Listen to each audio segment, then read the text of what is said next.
Hi, folks. Welcome to the room. This is Marlon Johnson. So I need to correct the last video I made uh, about the keys, Alan Lichtman's 13 keys to the White House. And I had some things wrong. So let's go over that. I had the President, Professor Lichtman's keys have correctly predicted the outcomes of elections since 1984, but you have to use his criteria. If you don't, you kind of mess it up. And that's what I did. So let's go. Let's start over. Let's start. So key number one, midterm gains. In Congress, it's made up of two parts. So the House of Representatives and the Senate, and those elections are held every 2 years. Now, Congress, they have 6 years. I mean, the Senate has 6 year terms, so it still ends up every 2 years. Some of the senators come up for election, and so when those 2 year elections come up in the middle of the president's 4 year term, sometimes they're coincidental with the presidential elections, like this time. But in 2 years, we're going to have another one. And when they come up in the middle of the president's term, they're called midterms. Okay, and so they've been held already. That's not going to change. And so, what you have to ask: does the incumbent party, after the last midterm, 2022, hold more House seats than in 2018? And you remember the red wave? That didn't really happen, right? So they said that it was going to, that they're going to sweep because the election had been stolen and all this. Well, they did take the majority. When I say they, I mean Republicans took 222 seats.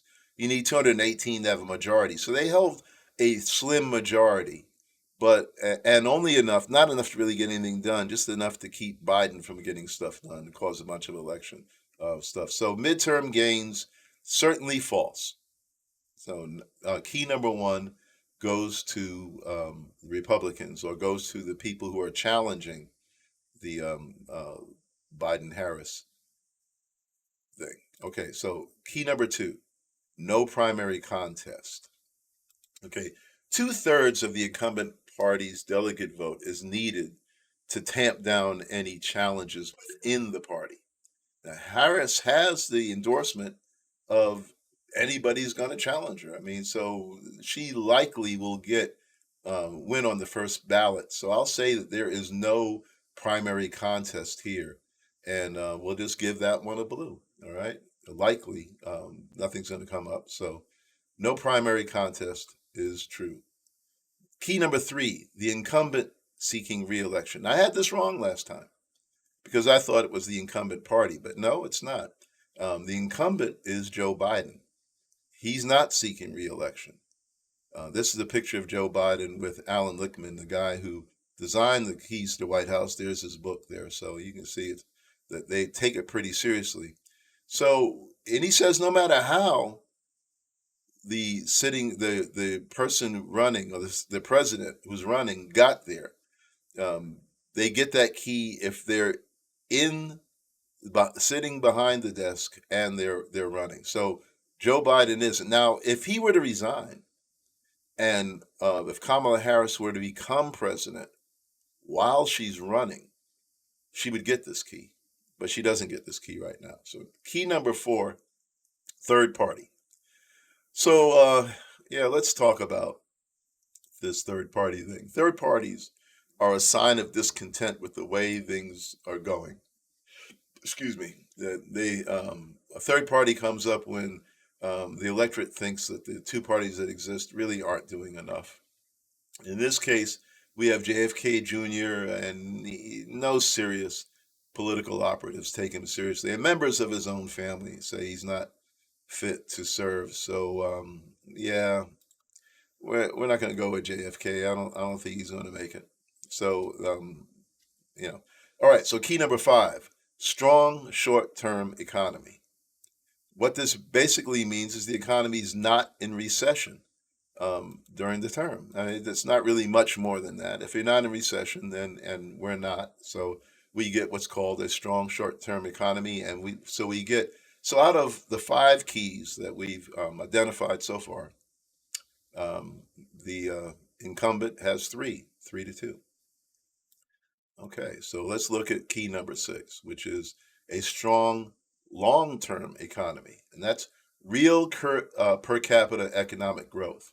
Now, real economic growth is measured as opposed to inflation and so forth. And it says here, real economic growth or real GDP growth measures economic growth as expressed by the gross domestic product or the GDP from one period to another, and it's adjusted for inflation or deflation. So that is a mathematical measure. It's not something that we can have an opinion about. There either is or isn't. So we're going to give this one key 6 is certainly true.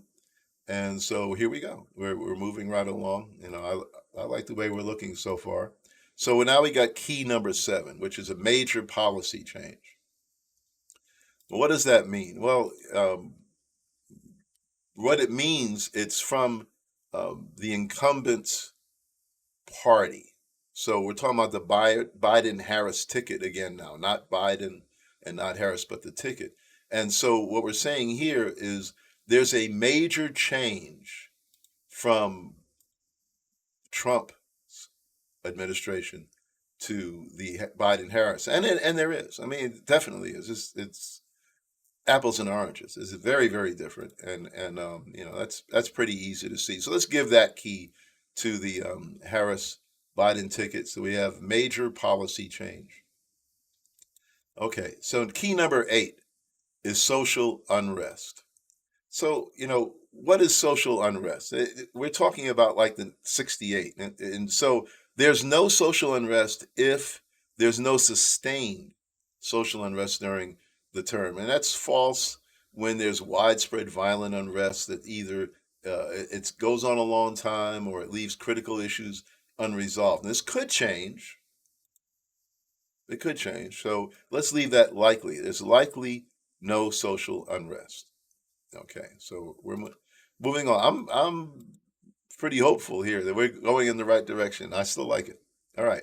Key number 9 is no scandal. Now, a scandal in this case would be something like, we're talking a major scandal, Watergate. We're talking about a scandal, a bipartisan scandal. And what that means is like, well, in Watergate, both the Republicans and the Democrats wanted Nixon gone. Because of his firings. And if you know about the Watergate case, it's more than just about wiretapping and covering up. It was a kind of criminal, ongoing conspiracy. It was very messy. And we don't have anything like that. We have, and when I talk bipartisan is the key here, that it can't be just the Democrats or just the Republicans who want this. It's got to be bipartisan. So, yeah, that key, here we go. Yeah, so that key is no scandal. We got that. So we're good and looking good, looking good. All right, let's see. So what is next here? Key number 10, which is foreign military failures. Gaza, Ukraine, Israel, the Palestine conflict, Afghan withdrawal. We're going to say that in this key, which calls for no foreign or military failure, we're going to say that one's false, likely false. It can be considered a foreign military failure that, yeah, not good, not good. And key number 11, which is foreign military success, pretty much the same. It's leaning false because Biden's Gaza policy, which Harris is different on. I'm giving you, so that could change. But for now, we're going to lean likely false. Key number 12, charismatic incumbent. Now, this key is often misunderstood. We're looking for a once in a lifetime generational inspirational candidate who's broadly appealing. And that's like FDR. He served as the 23rd president, elected 4 times, a landslide, served during World War II. I mean, saved the world, and was very widely popular of both those parties. Ronald Reagan got a lot of Reagan Democrats. A lot of people crossed the aisle to vote for him. So he was, but we love Kamala, but she doesn't have that appeal yet. So she does not get this key. And so where are we now? We have 1 key left.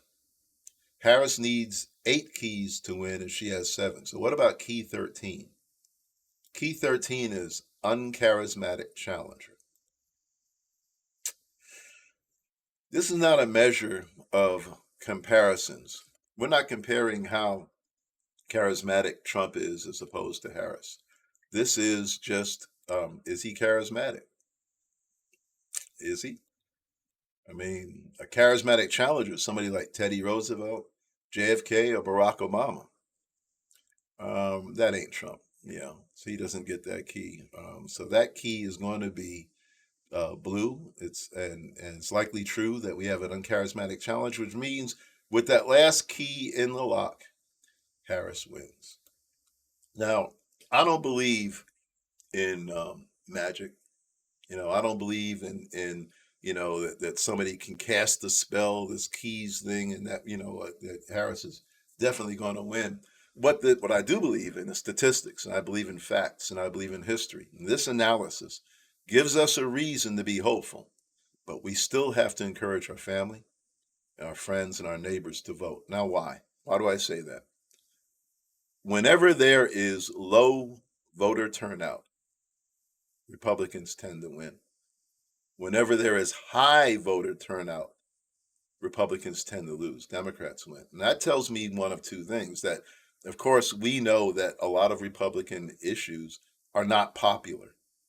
They're not broadly popular. They're popular with people who, want to make America great again. They want to return to days when, things are not so good for minorities. Yeah, it looks like we got a good thing here. We have to vote. The more people that vote, the better our chances of having the kind of democracy and the kind of social situation that we all approve of. So thanks for tuning in. Glad we got these 13 keys straightened out. A lot of you, you don't follow politics as closely, but you're my friends and you trust that I'm telling you good stuff. Last time I gave you bad information. So when I tell you things, check them out for yourself. Okay. All right. Thanks again. See you next time.